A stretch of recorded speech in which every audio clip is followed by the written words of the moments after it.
Hindi pinalad sina Willie Revillame at Philip Salvador na manalo sa pagkasenador sa katatapos lamang na halalan 2025. Sa kabila ng kanilang popularidad at suporta mula sa ilang taga-suporta, hindi sapat ang nakuha nilang boto upang mapasama sa Magic 12. Nagpaabot ng pasasalamat si Willie sa lahat ng sumuporta sa kanyang kandidatura at sinabing magpapatuloy pa rin siya sa pagtulong sa kapwa sa kanyang sariling paraan. Si Philip naman ay nagpahayag ng respeto sa desisyon ng taumbayan at umaasang magpapatuloy pa rin ang kanyang advokasya sa labas ng politika. Patunay ito na sa kabila ng kasikatan, ang boto ng bayan pa rin ang tunay na tinig ng demokrasya.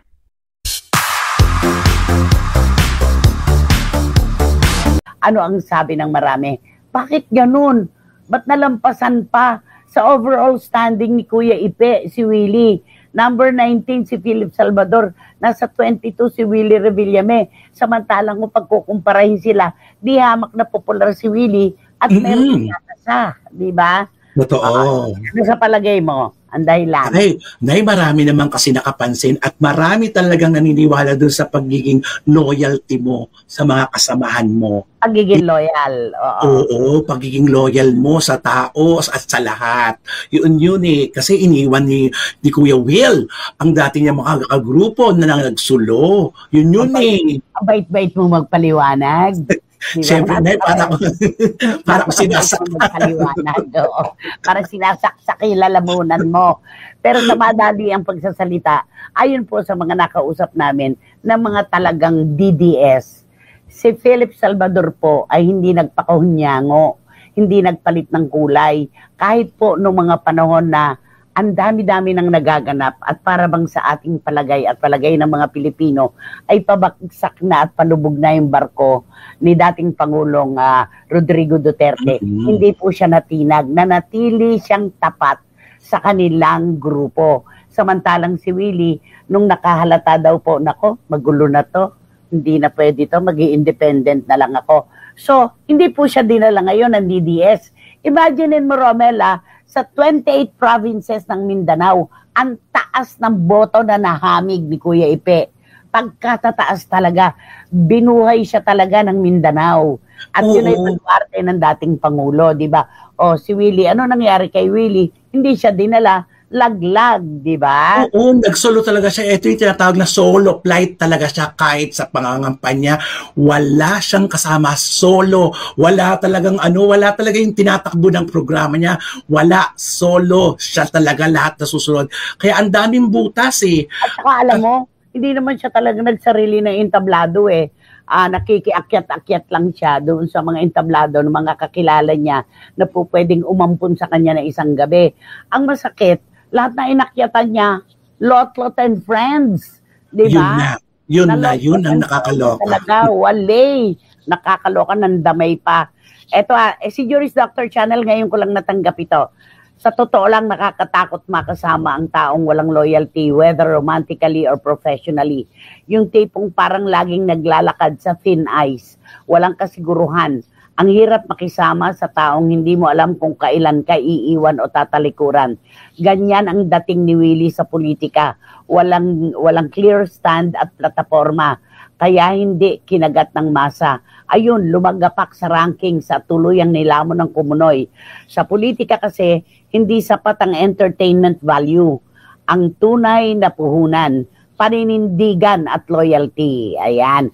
At sabi naman ni Boyce Caragay, yes po, Nay, Mindanao pumapasok sa 12 sipe kesa kay Mr. Hambog. Siya pa itong nagmumudmud ng datong at tumutulong sa mahihirap. Yun nga lang, dapat may camera, sabi ni Boyce Caragay. Eto na naman, ako nagpipista talaga ang lahat. At sabi naman ni John, si John, nakakagulat nga eh.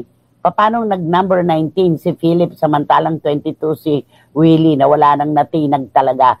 Ang tao talaga tinitingnan kung sino ang matanaw ng utang na loob. Thank you, John. Kasama yun. Jinx na po ang tawag ngayon kay Kuya Will. Masyado kasing umakyat sa ulo ang kayabangan, nadadamay tuloy ang iba. Sabi ni Marichu Formacion Espiritu.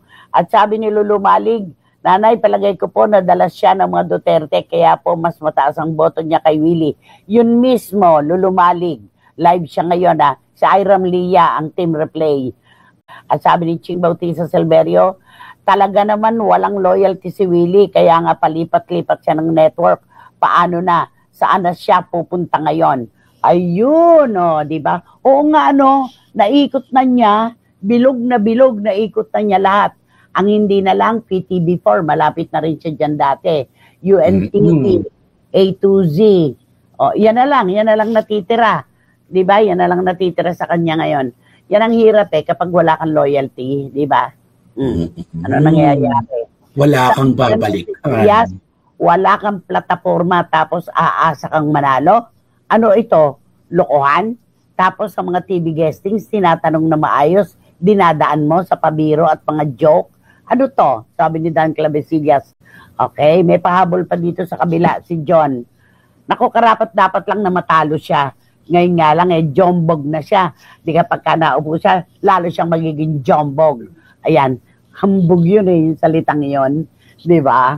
Ayan, wala talaga asahan si Willie Revillame. Nagkamali ka ng paniniwala sa sarili mong dikta, sa sarili mo rin.